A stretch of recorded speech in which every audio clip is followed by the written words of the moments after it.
einmal spazieren gehen, frühmorgens ganz allein. Sie war so jung und sie war wunderschön, drum sprach ihr Mütterlein.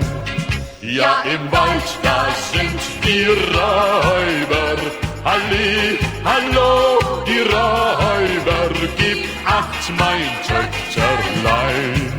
Ja, im Wald, da sind die Räuber, halli, hallo, die Räuber, gib acht, mein Töchterlein.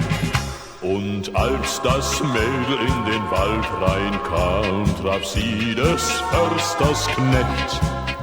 Der nahm die Kleine gleich in seinen Arm und sprach, die Welt ist schlecht.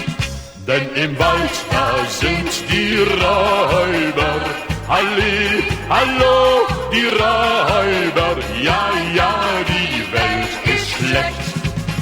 Denn im Wald, da sind die Räuber, halli, hallo, die Räuber, ja, ja, die Welt ist schlecht.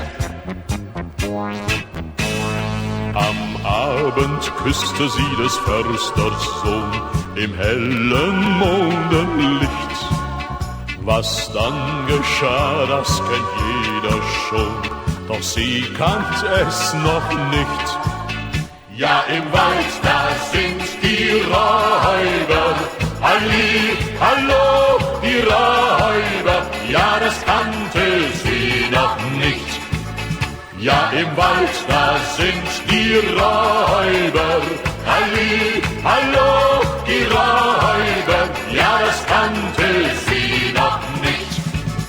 Drum, wer ein junges, hübsches Mädchen hat, lässt sie nicht in den Wald. Denn im Wald, da gibt es Jägersleut, die verführen ein Mädchen bald.